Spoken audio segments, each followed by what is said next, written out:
Olá, alunos, tudo bem? Então nós estamos aqui para mais uma aula e aí vamos começar alegremente com a nossa vinhetinha, né? Com a nossa canção.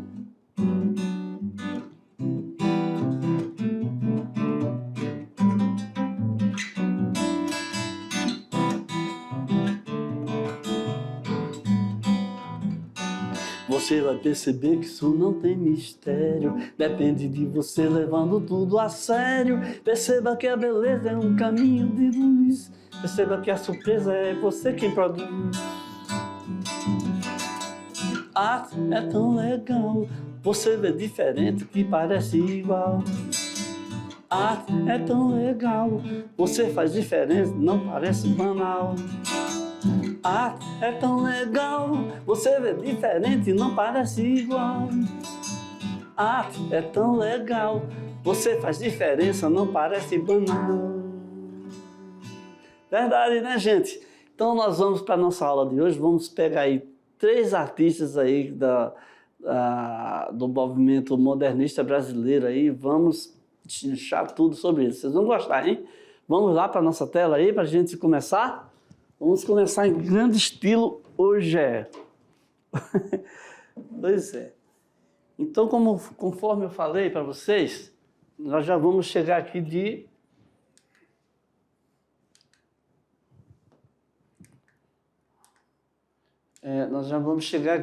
de Cavalcante, Cândido Portinari e Heitor Villa-Lobos. Vai ser muito show essa aula, ó.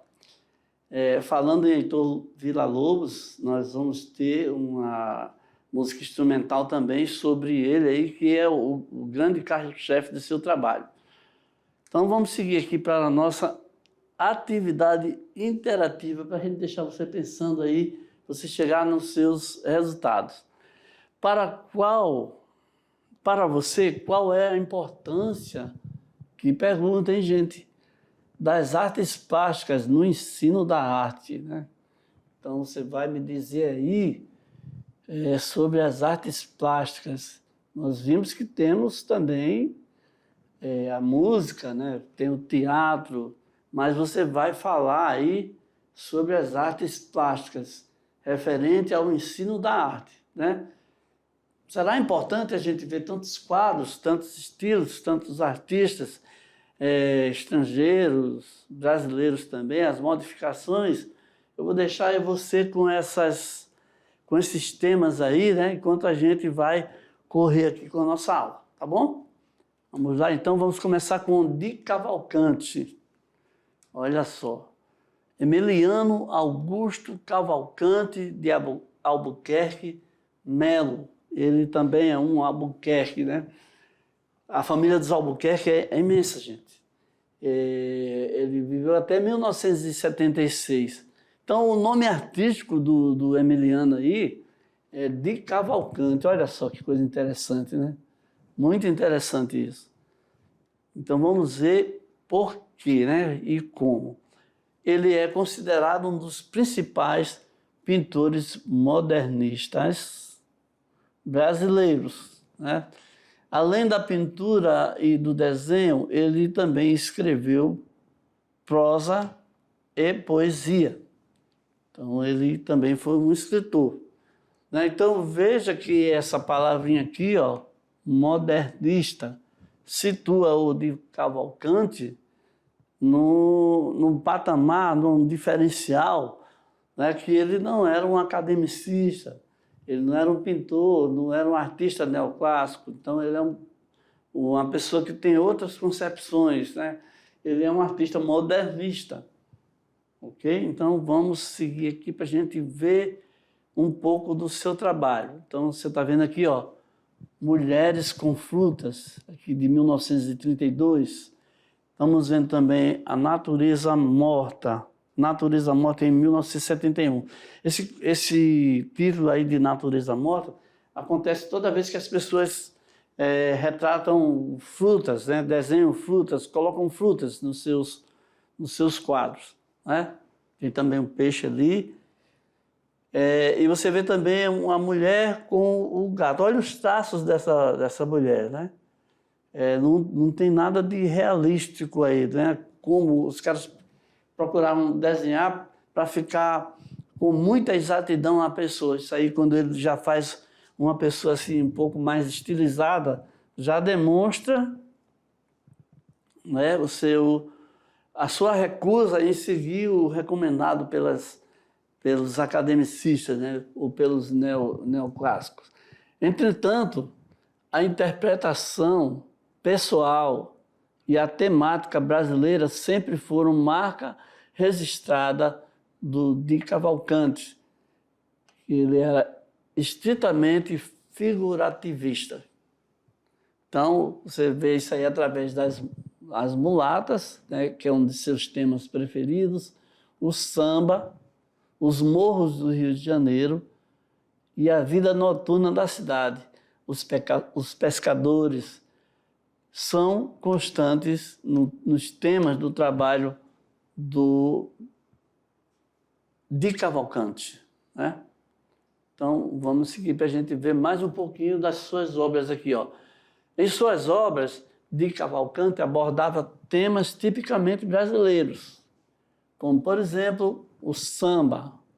Olha aqui, essa rodinha de samba aí. O cara aí com o violão, né? Com o cavaquinho. O cenário geográfico brasileiro também foi muito retratado em suas obras, como as praias. Então, gente, olha aqui.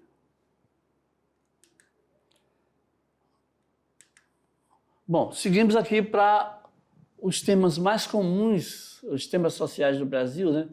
Festas populares, operários, favelas e protestos sociais. Olha aqui esse quadro aqui, ó. Noturno na Gamboa. Então, vocês estão vendo aí escadarias, né? Amontoado de prédios. Ele tinha uma estética nos seus trabalhos, uma aparência que abordava a sensualidade tropical, né, do Brasil, enfatizando diversos tipos femininos. Então, olha aí, a parte da sensualidade aí, né? Olha com o corpo desnudo, né? Então, a leitura dele para Nascimento de Vênus, né? Isso foi em 1922, é uma mulher rechonchuda, um outro tipo, uma outra estética, né? Vários pintores fizeram a sua leitura para o Nascimento da Vênus, Botticelli, Sandro Botticelli, né? E outros, e cada um fazendo com sua... Mas em todos eles a mulher tem uma nudez, né? A Vênus, né? Mas veja só que são tipos muito diferentes daqueles tipos europeus, né? Mas está aí a leitura dele, a versão dele. E aqui uma outra paródia dele aqui, né? Uma outra versão, As Cinco Moças de Guaratinguetá, de 1930, né? Então, vai lembrar o quê? Isso aqui é uma leitura direta lá do quadro do Picasso, né? Les Demoiselles d'Avignon, né? As senhoritas lá da Avignon. E aqui temos outro aqui, ó, Mulheres Protestando, né? Então, tem aí outro quadro também com esses tipos. Ele gostava de um tipo mais rechonchudo, né? Você veja, se for comparar as Les Demoiselles d'Avignon com esse quadro aqui, era muito bom você depois fazer um recorte e colocar os dois juntos para você ver o paralelo, né? Fazer um paralelo entre eles. Chegamos então no outro artista, né? O Cândido Portinari.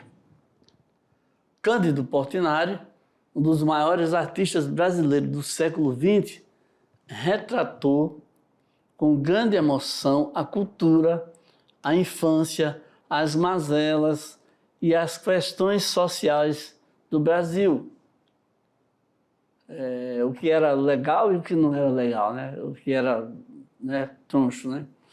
Então, contribuindo para que a cultura brasileira fosse reconhecida em âmbito internacional. Olha aqui, esse quadro aqui é uma das mazelas, né?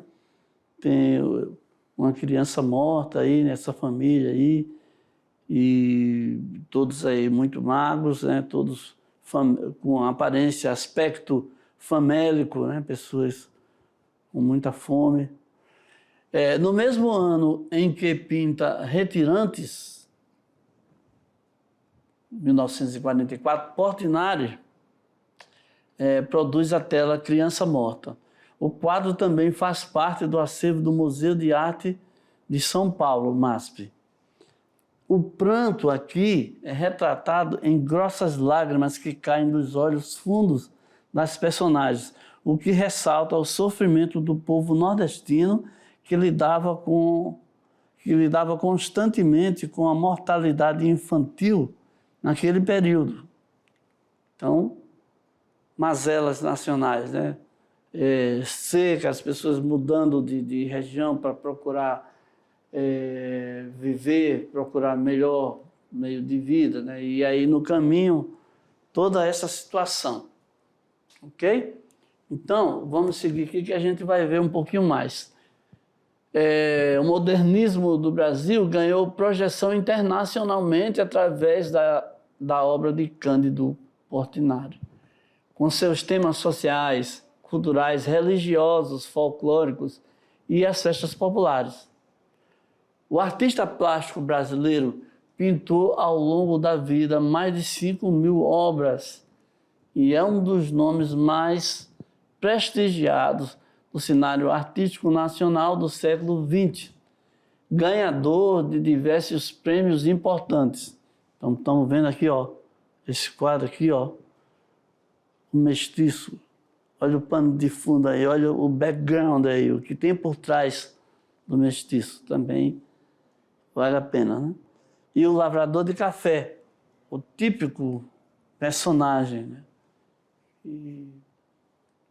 Seguindo aqui, nós temos uma outra representação do grupo de Retirantes, né?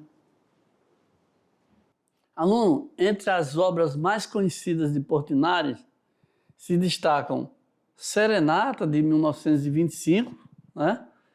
E o Mestiço, né? Mestiço, de 1934, Café, de 1935, Cana de Açúcar, de 1938, e O Lavrador de Café, de 1939. O artista faleceu em 1962, em decorrência de intoxicação provocada pelas tintas que ele usava. Dizem que tinha um elemento químico chamado quinino, acho que era isso, né, que provocava, sempre dava esse tipo de problema nas pessoas que trabalhavam com tintas, né? Então aqui, olha aqui, ó, cana de açúcar, como ele retratou, né? Como ele transmitiu, né? A pessoa de cor negra carregando, né, feixes aí muito fortes, né? Serenata aqui, o grupo aqui, ó, de serenata de música instrumental, gente. Olha só que interessante, né? Um clarinete, né? Um flautim e o violão lá. Isso era muito, e as roupas, né? E os sapatos e tudo mais lá. E as meias, né? E aqui, ó, na parte do café, o que ressalta mais? Os estivadores, as pessoas, os homens que carregavam sacas de café para embarque, né? E traços típicos, olha a boca desse aqui, ó, beição, né? Pois é, então ele demonstrou aí no seu quadro aí, por isso, vem daí a genialidade, né? Vem daí o interessante de tudo, né? Então, seguindo aqui, nós vamos encontrar mais um artista extraordinário, né? Esse aqui é um dos mais extraordinários de tudo, que é ele é da música, tá? No caso aqui, Heitor Villa-Lobos, foi aquele que foi vaiado, que a gente viu naquela questão lá, né? Ele viveu até 1959, né? No Rio de Janeiro, Seu pai era músico amador, indicou o caminho das partituras para o filho enquanto ele ainda era uma criança. O que quer dizer isso aí, gente? Ele colocou o filho para estudar música, né? Colocou o filho para estudar numa escola decente, né? E aí ele começou a se desenvolver um talento assim que ele já tinha, né? O pai percebeu o talento dele, como sempre acontece assim para essas pessoas que se destacam, que, por exemplo, o pai de Mozart, Wolfgang, lá, o alemão, lá, o grande expoente da música, né? O pai dele, o Leopoldo, colocou ele, percebeu a genialidade dele desde criança e começou a dar aulas para ele, né? O pai de Beethoven também, e o pai do Villa-Lobos também teve essa mesma atitude para com o filho, né? No início, no princípio, seu trabalho sofreu grande influência europeia, como não podia deixar de ser, né? Principalmente por Wagner, compositor alemão, né? Puccini, italiano, e Johann Sebastian Bach, que é alemão também, né? Sendo que o Sebastian Bach ele era um compositor muito mais... Ele trabalhava numa igreja, né? E aí ele... todo dia ele tinha que compor, tinha que mostrar o trabalho dele. Todo dia ele compunha uma música com motivos, né, religiosos, né? Então, a partir do folclore, mas eu não vou nem falar muito sobre o Bach, não, porque se eu falar sobre o João Sebastião Bach, né? Se eu for falar sobre ele, é uma aula inteira. Então, por isso que eu cortei assim rápido. A partir do estudo do folclore brasileiro e das diversas viagens ao interior do país, Villa-Lobos começou a ter outra ideia, né? Começou a mostrar um outro tipo de composição. Começou a modificar a sua maneira de criar. Suas composições começaram a carregar uma brasilidade, fazendo referência às rodas caipiras, cantos indígenas e aspectos culturais africanos.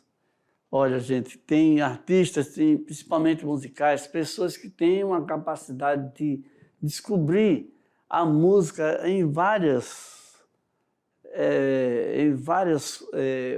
informações, vários tipos de informações sonoras que estão na natureza.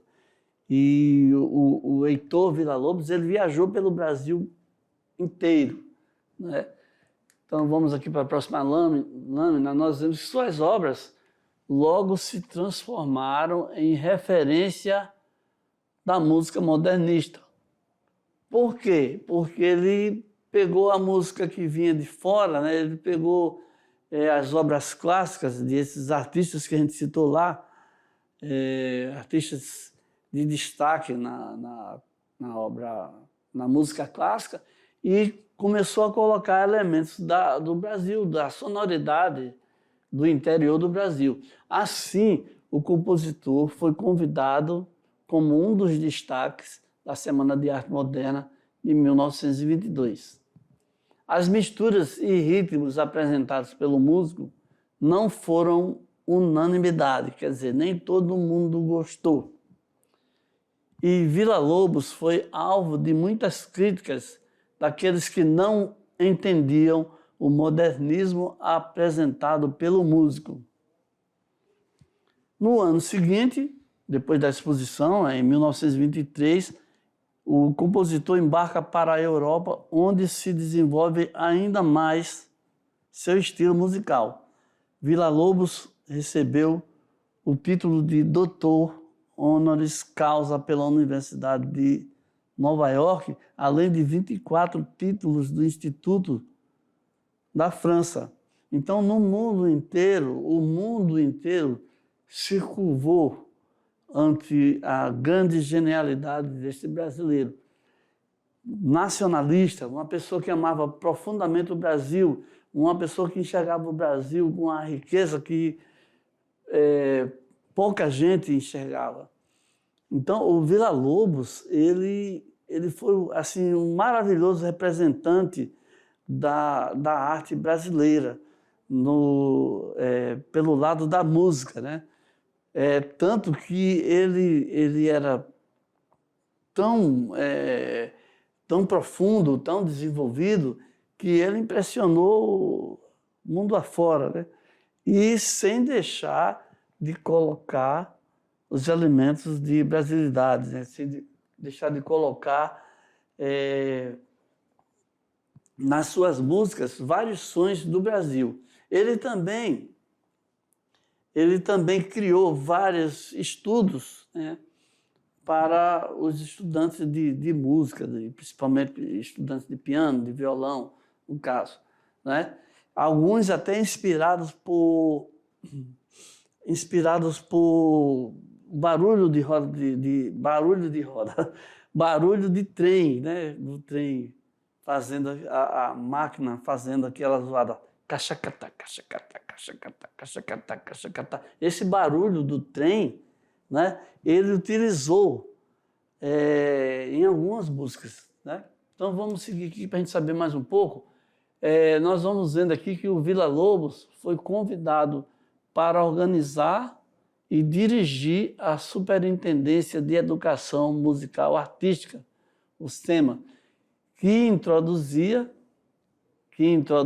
o ensino da música e o canto coral nas escolas. As pessoas eram obrigadas a estudar música, né?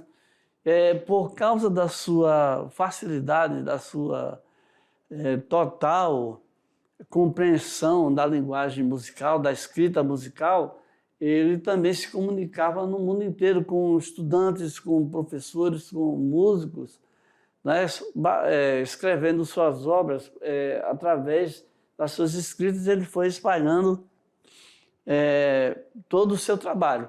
Ele foi considerado ainda em vida o maior compositor das Américas. Heitor Villa-Lobos escreveu cerca de 1000 obras e sua importância reside, entre outros aspectos, no fato de ter utilizado o folclore brasileiro em suas obras, tornando-se o maior expoente do nacionalismo musical brasileiro. De onde é que vem isso aí, gente? Vem lá da antropofagia, vem do manifesto antropofágico, vem da ideia, não é, de pegar o que vem de fora e atualizar o Brasil, não fazendo igual, mas incorporando as brasilidades entre as obras artísticas. Nós vemos também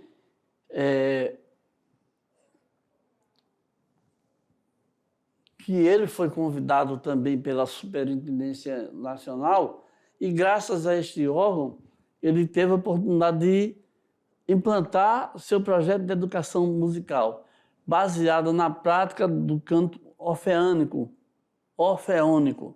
de modo a torná-la disciplina obrigatória no currículo das escolas de ensino, né?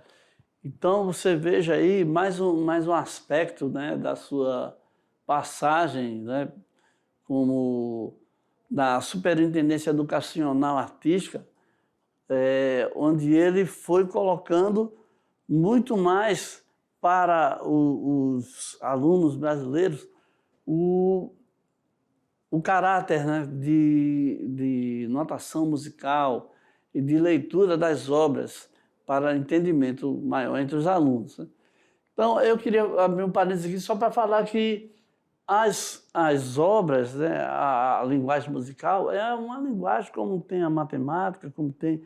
É uma linguagem de símbolos, né? São símbolos que têm significado, se você se dedicar um pouquinho, vai se tornando mais fácil, não é tão difícil assim, como as pessoas, sem nem conhecer um pouco, já muitas querem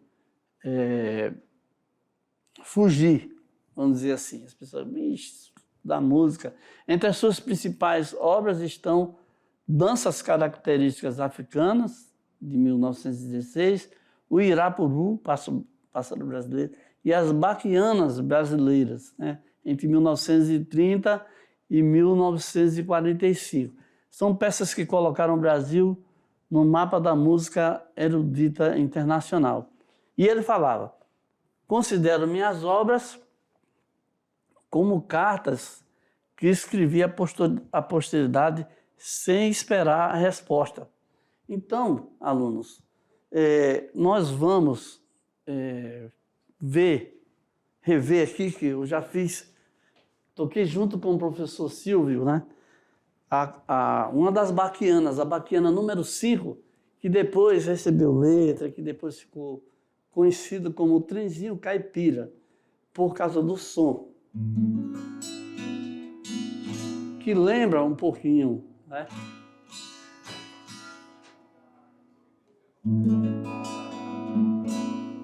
Então vamos ver aqui. Eu vou fazer aqui só um trechinho para a gente situar a memória, tá bom?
Só para a gente lembrar um pouquinho do que que nós fizemos, né? Eu e o professor Silvio, eu e o nosso grande Silvio, né? Que é Silvio Santos, né? Nosso colega aqui.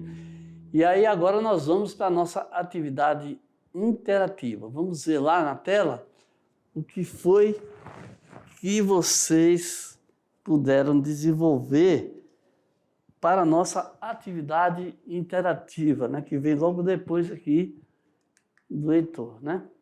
O que foi? Vamos ver? Na enquete, qual a importância das artes plásticas para você? Qual a importância das artes plásticas no ensino da arte? Então, a sua resposta não deve ser exatamente igual a essa. É uma sugestão de resposta que nós temos, né? Que você pode dizer na sua resposta, né? Pode falar com suas palavras também, mas você pode dizer que as artes plásticas se desenvolveram de maneira significativa ao longo dos anos. E hoje, elas não se limitam apenas à pintura e escultura. As artes contribuem no desenvolvimento motor, intelectual, social, criativo, emocional e cognitivo de crianças e jovens, de pessoas, eu diria, né? Então, a arte tem essa missão, tem essa qualidade, tem esse caráter, né? De contribuir para o desenvolvimento motor, intelectual, social, criativo, emocional e cognitivo. Através da arte você desenvolve sua percepção, desenvolve sua convivência social, você dribla a timidez, é por aí, tá? Então, no Brasil, as artes plásticas, vamos ver aqui o lado das artes plásticas, passaram a ser ensinadas oficialmente com a criação da Academia Imperial de Belas Artes no Rio de Janeiro em 1818. Aí aqui é o início, né? Então aqui na Semana de Arte Moderna teve outra revolução. A Semana de Arte Moderna, de 1922, foi um marco importante. Passaram a ser realizadas outras formas de artes manuais simples, com recorte de pinturas e ilustrações, colagens, né, que foram adotadas pelas escolas a partir de 1970. Atualmente, as artes plásticas continuam sendo consideradas de extrema importância para o ensino e obrigatoriedade da disciplina nas escolas. Então, alunos, você entenda o seguinte, que as artes plásticas, juntamente com as outras artes, né? Isso depende muito do profissional, do professor, em que ele ajuda a que o aluno compreenda melhor um lado da arte ou outro, mas é importante também que o aluno tenha assim, um contato e o conhecimento com várias formas de artes, né? Que se desenvolva o teatro, se desenvolva o escrever de roteiros, que se desenvolva, que se desenvolva também não só o teatro, como também a dança, né? Tem escolas que têm festivais de dança em que os grupos de dança vão lá e apresentam, fazem suas apresentações, né? Tem escolas em que tem semana de arte também, né? E aí os alunos podem mostrar os seus trabalhos, né? O que acontece também é que você vai perceber, você vai entender que através da importância das artes plásticas, né, você vai perceber também que existe uma grande importância nas outras artes, né? As artes plásticas são desenho, pintura, escultura, mas aí tem as outras artes, que a música, a dança e o teatro, né? E em todas essas formas aí, eles se integram, eles se diversificam, né? A música, principalmente atualmente, a música ela se utiliza muito do artifício da visualidade. Hoje em dia, ninguém apresenta uma música sem ter um clipe, sem ter dançarinos, sem ter a parte de vídeo, sem ter uma cenografia, sem ter uma direção de arte.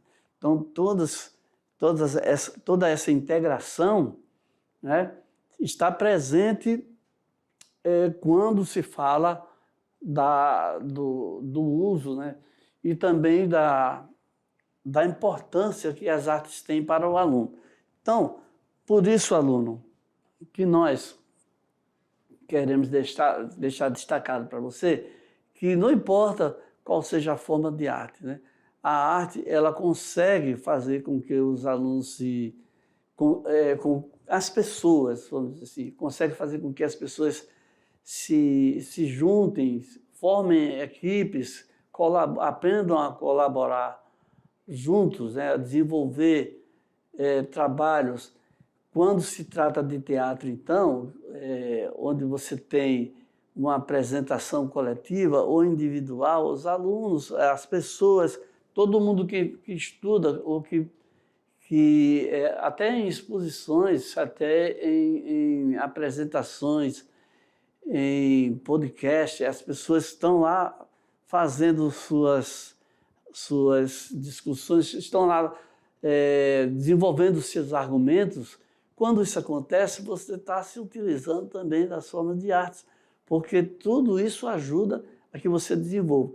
Um estudante que precisa apresentar seu trabalho perante a sala de aula, ou então perante uma banca examinadora, quando ele está no estudo mais avançado, quando está fazendo seu doutorado, tudo isso ganha uma importância muito grande, porque todas aquelas situações em que ele teve que estava muito tímido, mas teve que enfrentar uma plateia, teve que chegar e falar e se apresentar, No começo, as pessoas ficam tímidas, tremem, não querem, mas se você for com o jeito, for insistindo, o que vai acontecer com esse aluno? O que vai acontecer com essa pessoa?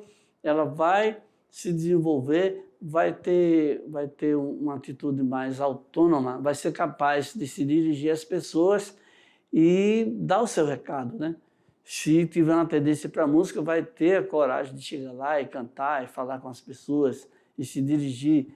Se for para a área do jornalismo, também a apresentação da pessoa, né? Em que tudo conta. Tudo conta. Conta a roupa, conta o olhar, conta o falar. Tudo isso está ali junto do que as artes podem trazer para nós. No caso das artes plásticas, né, tem o desenvolvimento da sensibilidade dos traços, tem quando a pessoa vai colocar, vai expor o seu olhar, a sua opinião, o seu traço. Você veja que os nossos artistas aí retratados, quando ele fez aquele quadro parecido, né, pegando carona na ideia do Picasso, né? O Picasso fez as Senhoritas de Avignon, Les Demoiselles de Avignon.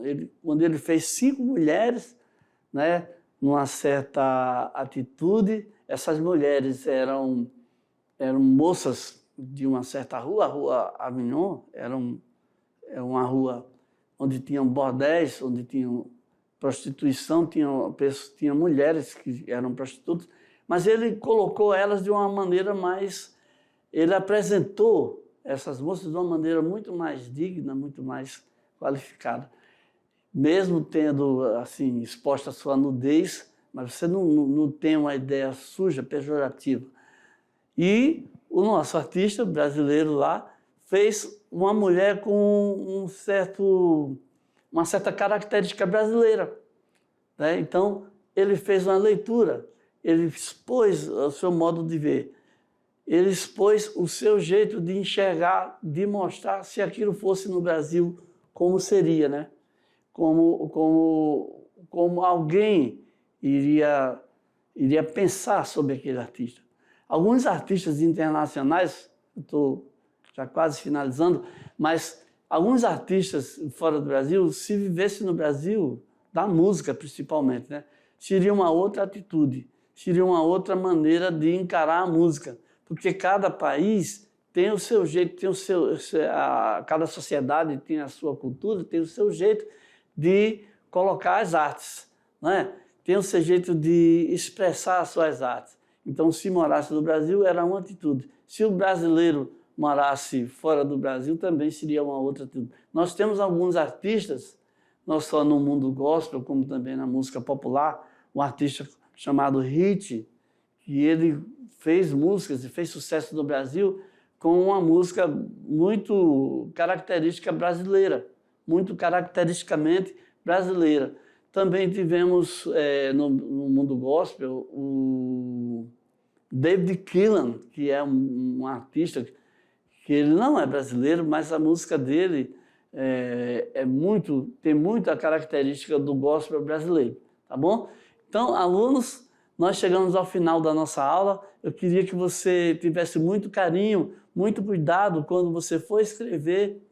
Você pense em todas essas coisas que eu falei, né? Quando você for escrever, você for responder a nossa enquete, né? Quando você for colocar a sua própria opinião sobre o que você acha das artes plásticas, o ensino das artes plásticas, ok?